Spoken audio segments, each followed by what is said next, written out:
नमस्कार दोस्तों, स्वागत है आपका अपने चैनल विपिन चौधरी में। और आज आपको हम एक ऐसी विचित्र जानकारी देने वाले हैं, जैसे कि आपने बहुत से YouTube पे भी वीडियो देखे होंगे और वैसे भी OLX फ्रॉड के।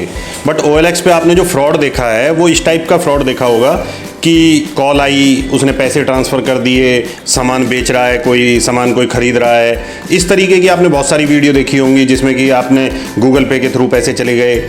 बट जो मैं आपको जानकारी अब देने वाला हूँ वो बहुत ही सबसे अलग है इन सब से, जिसमें कि ऐसा नहीं है कि OLX पे तो वो सामान डाल के और उस तरीके से जो फ्रॉड होता है वो फ्रॉड नहीं है। ये OLX कंपनी ने खुद फ्रॉड किया है, और जो कि इतनी बड़ी ब्रांडेड कंपनी है, दुनिया जिसको एक तरीके से सेलिंग का और परचेजिंग का एक बहुत अच्छा प्लेटफॉर्म है, जहाँ पे आप दुनिया भर की चीज़ें आप खरीदते हैं, दुनिया भर की चीज़ें बेचते हैं। और मुझे नहीं लगता कि शायद कोई भी ऐसा व्यक्ति होगा जो OLX के बारे में नहीं जानता होगा। तो मैं आपको मिलवाता हूँ एक भाई से हमारे से, जिनके साथ में ये उन्होंने मुझे पूरी जानकारी दी है वैसे, और मैं भी आपको पूरी जानकारी दूंगा। पर मैं आपका इंट्रो एक बार करा देता हूँ। हमारे साथ हैं मनोज नागर जी। नागर साहब, राम राम। नमस्कार दोस्तों, कैसे हैं? पहली बात तो विपिन भाई को बहुत बहुत शुभकामनाएं। एक तो इनका चैनल इतना बढ़िया है, और दूसरा ये हम जैसे भाइयों की इतनी मदद करते हैं केस निकाल के, क्योंकि जो कंपनियां हमें इतना टॉर्चर करती हैं, छोटा मोटा हम काम करते हैं जिसमें हमें बहुत सारे रूल रेगुलेशन ये बता देती हैं, और उसके बाद भी हमें लॉस करा देती है कंपनियाँ। तो विपिन भाई आपको बताएंगे कि केस क्या है, फिर हम चर्चा करते हैं इस पर। तो नागर साहब के साथ में घटना जो घटी है, और देसी में कहो तो वो गाना है ना कि हम तो लूट गए बीच बाजार, हमको तो लूट लिया हुस्न वालों ने, तो इनको लूट लिया OLX वालों ने।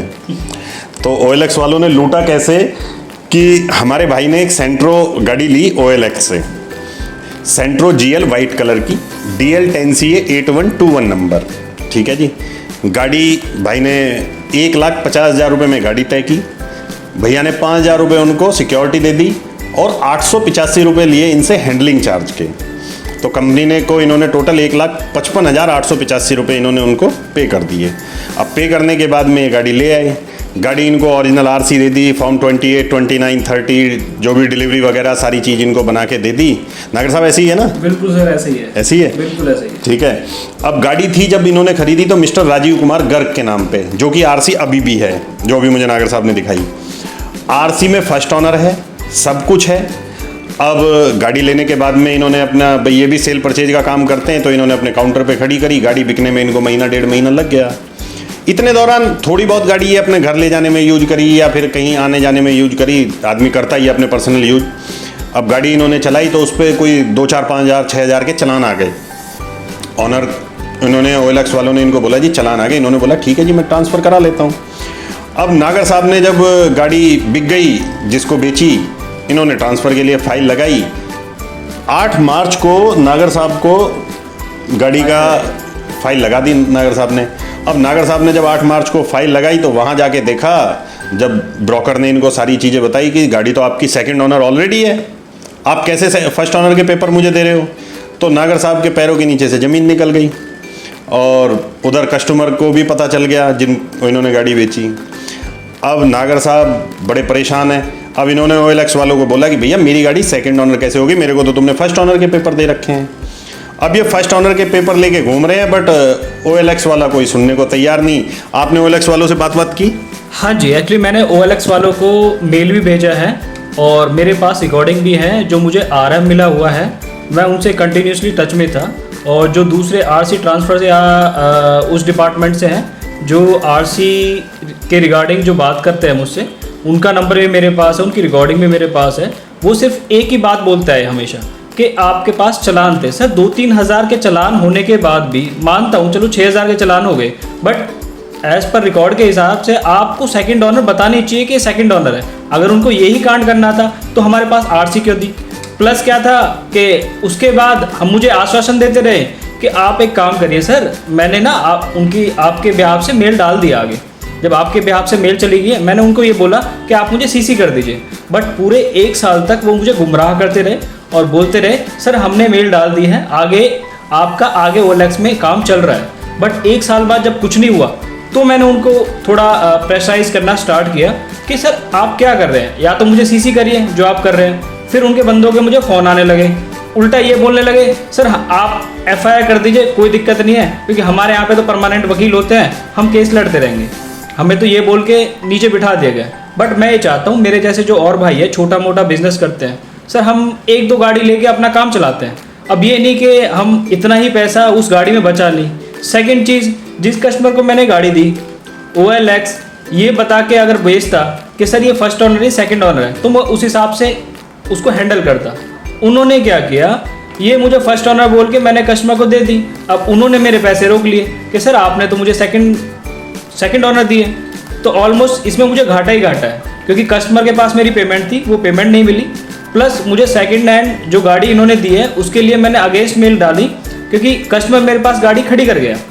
अब खड़ी करने के साथ में ही मैंने इनको दोबारा मेल डाली, सर ये गाड़ी आप वापस ले लीजिए, जो भी कंपनसेशन बनता है, सपोज करिए आप कम देना चाहते हैं, गाड़ी चली है, यूज हुई है या कुछ महीने हो गए हैं इसको, तो आप उसका कंपनसेशन करके मुझे जितने मेरे पैसे बनते हैं आप वापस दे दीजिए। बट वो भी उन्होंने नहीं किया। अब आपको मैं दिखाऊंगा अपने फ़ोन में इन्होंने क्या कर रखा है, जो मैंने मेल भेजी है उसका कोई रिवर्ट नहीं है सर। पहली मेल मेरी गई है अभी 17 जनवरी को, ये देखिए 17 जनवरी को मैंने मेल कर रखा है, और इस मेल में क्या हुआ है, सना मोटर के नाम से मेल कर रखा है। तो इस मेल में मैंने रिवर्ट डाला हुआ है बट उनका कुछ भी नहीं आया है। तो उसके बाद फिर मैंने एक रिमाइंडर मेल डाला है 18 तारीख को, 18 के बाद भी फिर भी इनका नहीं आया। उसके बाद हाँ, उसके बाद आप देखिएगा जो 1 फ़रवरी को दोबारा से डाला है, 1 फ़रवरी को मैंने विद गाड़ी नंबर मेंशन करके इसमें सब चीज़ डाली है, और फिर भी मुझे कोई रिवर्ट नहीं आया। आज अप्रैल चल रहा है, ना मुझे कोई रिवर्ट है, कस्टमर ने मेरे पैसे लेके खा गए। कस्टमर बोलता है कि मैं तो नहीं दूंगा क्योंकि आपने मुझे सेकंड हैंड गाड़ी दी है, फर्स्ट ऑनर बोल के सेकंड ऑनर गाड़ी दी है। तो दोस्तों बताइए अब इसमें क्या किया जाए। तो भैया OLX वालों और मेरे भाई जो वीडियो देख रहे हो, इसे इतना शेयर कर दो कि OLX वालों तक पहुंच जाए। और भैया का बड़ा नुकसान हो रहा है, भैया के 50-60 हज़ार रुपये कमाए, 5,000 रुपये नहीं 50-60 हज़ार रुपये का नुकसान हो गया। तो भैया इस तरीके का जो मामला है, ये OLX इतनी बड़ी कंपनी है, इतने, और फ्रॉड सबसे बड़ी बात यह है कि पेपर भी ओरिजिनल इनके पास हैं सारे, जो फर्स्ट ऑनर के बना के दिए हैं। तो इतनी बड़ा घोटाला जो ये कंपनी कर रही है, तो भैया मेरा सभी से रिक्वेस्ट है, सभी से निवेदन है कि इस वीडियो को ज़्यादा से ज़्यादा शेयर करें। बिल्कुल भाइयों, ज़्यादा से ज़्यादा शेयर करिए, और दूसरा विपिन भाई ने जो मुहिम चलाई है उसमें साथ दीजिए, ज़्यादा से ज़्यादा शेयर करें, कमेंट करें, और हम जैसे भाइयों का थोड़ा भला करें।